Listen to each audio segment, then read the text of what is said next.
حضور نے فرمایا جب موت کا وقت آتا ہے اس وقت فرشتوں کی ایک پوری گارد آتی ہے. ہم لوگ سمجھتے ہیں کہ ملک الموت روحیں قبض کرتا. اس سے آگے لوگوں نے پھر ایک ردہ رکھ لیا کہ جب ایک ملک الموت ساری زمین پر اتنے جہان پر گھومتا اور سب کی جانیں نکالتا تو حضور اگر حاضر ناظر ہو جائیں پھر کیا. یہ ہمارے دوست کہتے ہیں یہ بات ہی غلط ہے. ایک ملک الموت کب جانے قبض کرتا؟ بے شمار فرشتے ہیں اس کے مدد. وہ انچارج ہے محکمے کا, اس کے تحت تتوفاہم الملائکہ, بے شمار فرشتے. تو اللہ کے رسول نے فرمایا پورا دستہ, ایک انسپیکٹر ہوتا اس کے ماتحت سپاہی ہوتے, وہ آ کر اتنی دور بیٹھ جاتے ہیں جہاں تک اس مردے کی نظر جاتی ہے, وہ نہیں قریب آتے, باقی سب سپاہی بیٹھ جاتے ہیں. یہ انچارج آتا, اگر وہ نیک ہے اس کے پاس جنت کا خوشبو سے بسا ہوا رومال ہوتا, سنگھاتا, اسے اللہ کا سلام کہتا اور کہتا چل اپنے رب کی طرف, تیرا رب تجھ سے خوش ہے, تو اس سے خوش ہے. خوشی خوشی اس کی روح روانہ ہو جاتی.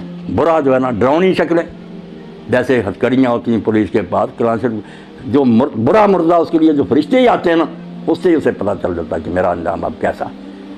مسکراتے چہروں کی بجائے ڈراؤنی شکلیں, بدبودار رومال, غضب آلود نگاہیں, وہ چھپتی پھرتی پھر روح نکالتے مار مار. اور اسی وقت جب وہ رومال میں اس کو لپیٹتا دوسرے سپاہی آگے آ جاتے ہیں, اس سے وہ وصول کر لیتے ہیں, نیک روح سے لے کر جاتے ہیں.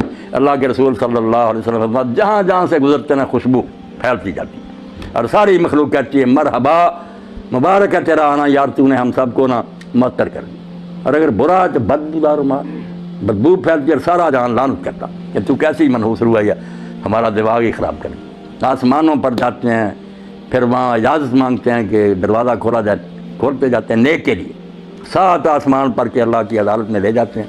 حکم ہوتا ہے کہ اس کا سارا جو ہے نا اندراج وہ علیین میں کر دو. جو علیین سجین مشہور ہے کہ کوئی 2 جگہ جہاں روحیں رہتی, غلط بات ہے. علیین سجین صرف آفس ہے, دفتر ہے, وہاں نیک لوگ جو ان کا اندراج ہو جاتا کہ یہ شخص فوت ہو گیا, اس کی پوری کتاب جو زندگی تھی وہ بھی جمع کرا دی جاتی کہ یہ اس کا سارا ریکارڈ ہے. دوبارہ حکم ہوتا ہے کہ زمین میں سے میں نے اس کو پیدا کیا, وہیں لے جاؤ, زمین سے ہی دوبارہ اس کو پیدا. وہ روحیں واپس آ جاتی ہیں پھر اسی قبر کی طرف.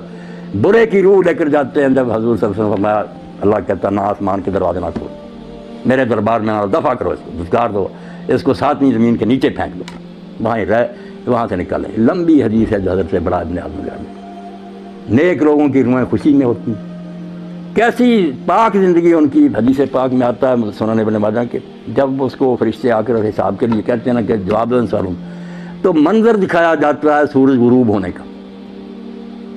جب وہ مردہ ہوش میں آتا ہے اور فرشتوں کے سوالوں کے جواب دینا چاہتا, دیکھتا ہے کہ سورج غروب ہو رہا, عصر کا وقت بھی تنگ ہو گیا, تو وہ کہتا دعو نہیں وصلی, مجھے ذرا مہلت دو میں نماز پڑھ. وہ کہتے ہیں اللہ یار تو اس سے کیا حساب لینا جس کو اس وقت کی نماز یاد. مگر یہ حال ان کا ہی ہے نا جو زندگی میں نماز ہی رہے, جن کو یہاں کبھی خیال ہی نہیں آیا کہ نماز نمی شاید مسلمان کا کوئی کام ہے, انہوں نے وہاں نماز کو کیا یاد کرنا. یہ سچا مومن اس وقت کہتا ہے دیکھتے ہوئے کہ سورج جا رہا, تو کہتا ہے یار سوالوں کے جواب دوں گا میں, پہلے مجھے نماز پڑھ. بڑا خوش ہوتے ہیں. اور جب سوال کرتے ہیں کہ تیرا رب کون ہے, تیرا دین کیا ہے, تیرا نبی کون ہے, دیتا تو کہتے ہیں ہم پہلے ہی جانتے تھے. اس سے پوچھے تو نے یہ کہ اس نے کہا میں اللہ کی کتاب پڑھتا, قرآن سے مجھے سب پتا. وہ کہتے ہیں ہمیں تیرے بارے میں یہی توقع, سو جا, جیسے دلہن آرام سے سوتی ہے. اور روزانہ پھر اس کو جنت کا مقام دکھایا جاتا, ہر روز پردے ہٹا کے صبح شام وہ دیکھتا ہے کہ آخرت میں میرے لیے یہ تیار. خوشیاں جیسے مہمان خانے میں ریسٹ ہاؤس میں بیٹھے نا, وہاں دیکھتا ہے کہ میرے لیے یہ انعام ہے, خوشیاں ہی خوشیاں. اور دوسرے کو صبح شام جہنم دکھائی جاتی, جیسے پھانسی کا ہاتھ دکھایا جاتا کیا یہ ہے تیرے لیے, اب پھانسی گلے میں پڑنے. وہ بیچارہ پہلے ہی مرتا, مرنے سے پہلے روز مرتا ہے کہ یہاں میں جانے والا ہوں. اللہ فرماتا ہے نار یوردون علیہ غدوہ, صبح و شام فرعون اور اس کی جماعت جہنم کے آگے سے گزارے جاتے ہیں, وہ دکھائی جاتی ہے. اور یوم القیامت یردون الی اشد العذاب, جب قیامت کا دن ہوگا سچ مچ داخل ہو جائیں. یعنی مرنے سے پہلے ہی فرشتوں کے شکلوں اور رویوں سے ہی پتہ چل جاتا ہے کہ میرا اشرف کیا ہے. اور بعد میں جو قبر میں جاتے ہی شروع ہو جاتا. یا ایک سوال جو ہم لوگوں کو پریشان کرتا ہے کہ جب یہاں ہی سوال جواب ہوتے ہیں, لوگوں کو ثواب عذاب ملنا شروع ہوتا ہے, قیامت میں پھر کیا ہوگا؟ جو کہتے ہیں صاحب صاحب قیامت کو ہونا ہے, ادھر آپ بیان کر رہے ہیں کہ سوال جواب ہوتے ہیں اور ثواب عذاب ہوتا. یہ بھی آپ لوگ سمجھدار ہیں, سمجھنے کی بات ہے, ورنہ پریشانی ہوتی. آپ سارے لوگ واقف ہیں ایسے کہ ایک ہے حوالات کہ زیر تفتیش مجرم وہاں رکھے گا. ایک جوڈیشل جیل ہے کہ مقدمہ چلا, فیصلہ سنایا گیا, پھر جس وارڈ میں جانے کے وہ لائق ہے وہ سزا سنا دی گئی, اس کو بھیج دیا گیا. جہنم ہے جوڈیشل جیل, پورا مقدمہ سماعت ہو کے کس قسم کا مجرم ہے، کہاں بھیجا جائے، یہ قیامت کے دن ہوگا۔ اور یہ جو ہے یہ صرف سرسری بات پر، جیسے پاسپورٹ دیکھا، ویزا دیکھا، چلو ادھر اس کو بھیج، یہ صرف ایسے ہے کہ یہ مہمان خانے میں بیٹھے ہوئے ہیں، خوشیاں منا رہے ہیں کہ آخری دعوت ہمارے لیے یہ ہے، جنت دکھائی جاتی ہے، برے ڈر رہے ہیں۔ اب یہاں یہ بھی سوال پیدا ہوتا ہے کہ ساتھ ساتھ ہی کیوں نہیں معاملہ طے ہو جاتا؟ اللہ تعالیٰ کو صبر ابھی فیصلہ کر دے، اس کو جہنم بھیج دے، اس کو جنت۔ یہ کیوں ہے دو مرحلے کے؟ قبر میں صرف سرسری بات پرس ہے، آخرت میں پھر جہنم میں جنت ہے۔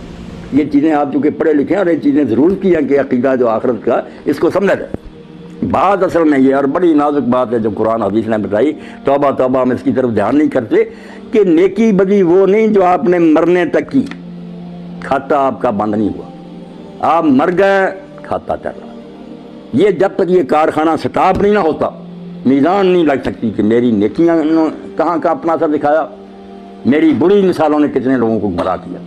یہ جب قیامت آئے گی نا، اس وقت ہوگا کہ ڈاکٹر صاحب نے کتنے لوگوں کو دین کی طرف رغبت دلائی، ان کی وجہ سے کتنے لوگ دیندار بنے، انہوں نے اپنی اولاد کو، یہ سارا حصہ قیامت کے دن نکلنا۔ اللہ کہتا ہے نکتب ما قدموا وآثارہم، ہم وہ بھی لکھتے ہیں جو زندگی میں تم نے آگے بھیج دیا، اور وہ بھی لکھتے ہیں جو فٹ پرنٹس ہے، آپ کے قدموں کے نشان رہ گئے نا، اور لوگ اس پر چل رہے ہیں۔ اس لیے اللہ کے نبی علیہ السلام کی نیکیوں کا آپ اندازہ کریں۔ یہ جو ہم کہتے ہیں نا حضور کو یہ ثواب پہنچانا، یہ بہت بعد میں تنگ ذہن والوں نے نکالا۔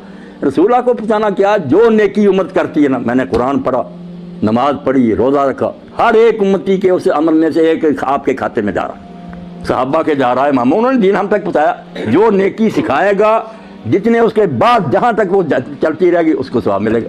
یہ ایسا بینک کا کھاتا ہے جو بند نہیں ہوتا۔ اور برائی بھی اگر آپ نے شروع کرتی کہ اچھا بڑا گاؤں تھا، آپ نے کوئی لڑکی اغوا کر رہی، کوئی قتل کر لیا، دشمنیاں ہو گئیں، آگے خون خرابے قیامت تک چل رہے ہیں، تو آپ کو ایسا نہیں ملنا۔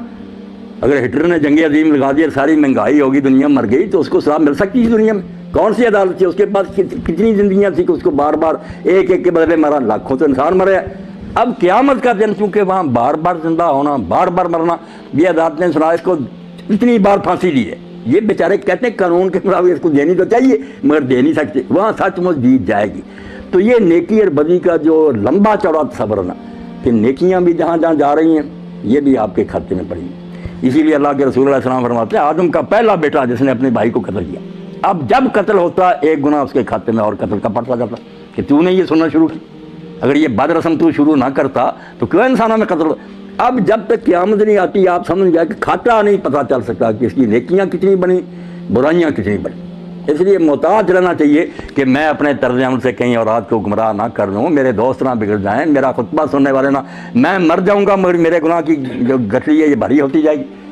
کوشش کروں کہ میں اچھی مثال قیام کروں تاکہ اس پر لوگ چلیں تو میرے مرنے کے بعد بھی وہ ثواب مجھے پہنچتا رہے۔ اس لیے اس کے سوا کوئی چارہ نہیں کہ جاتے وقت صرف سرسری کاغذات دیکھے جائیں، ان کو مہمان خانے میں ٹھہرا دیا جائے، ان کو حوالات میں بند کر دیا جائے، اور انتظار کریں آخری عدالت کا کہ جب آخری عدالت آئے گی پھر ہاتھ پاؤں بولیں گے، فرشتے گواہی دیں گے، زمین بولے گی، سارا تیرے نیکی بری کا کچا چٹا آ جائے گا، جنت دوزخ کا فیصلہ اس وقت ہوگا۔ اور جنت دوزخ بھی کوئی ایک نہیں، اب جنت کا نبی علیہ السلام نے فرمایا کہ تم سمجھو بس جنت میں چلے ایک برابر ہے، وہاں 100 درجہ ہے جنت کا۔ ہم دیکھتے ہیں نا کہ بینک بنے اتنی منزل، 100 منزل، اور منزل بھی اتنی دور، فرمایا یہ زمین ہے جتنی دور آسمان ہے وہاں دوسری جنت، اتنی دور ہی پھر تیسری جنت، 100 آسمان زمین جو ہے اتنے ہیں، اور سب سے آخری جو ہے وہ فردوس ہے، سب سے آخری، جس میں اللہ کے رسول نے فرمایا اس کی جو چھت ہے اور اللہ کے عرش سے نیچے سب سے اوپر اللہ کا تخت ہے، اس سے اوپر فردوس کی چھت ہے،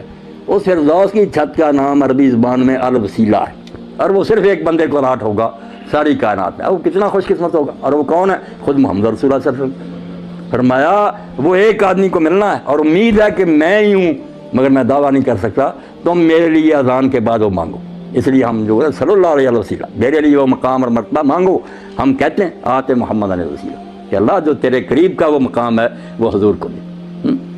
تو جنت میں بھی بہت مراتب ہیں، اس لیے جتنی جتنی نیکیاں بنیں گی، کوئی نیچے کی منزل میں رہ جائے گا، کوئی دوسری میں، کوئی 100ویں میں پہنچے گا، اور جہنم میں بھی اسی طرح بہت طبقے ہیں، ایک ہی نہیں کہ سارے ایسے ہی مجرم ایک ہی طرح اکٹھے کر رہے، نہیں، جیسے پھانسی والوں کی کوٹھیاں الگ ہیں، دوسروں کی آسانیاں، جہنم میں بھی ہے، کسی کے گناہ معمولی ہے اس کو ہلکا عذاب ہوگا۔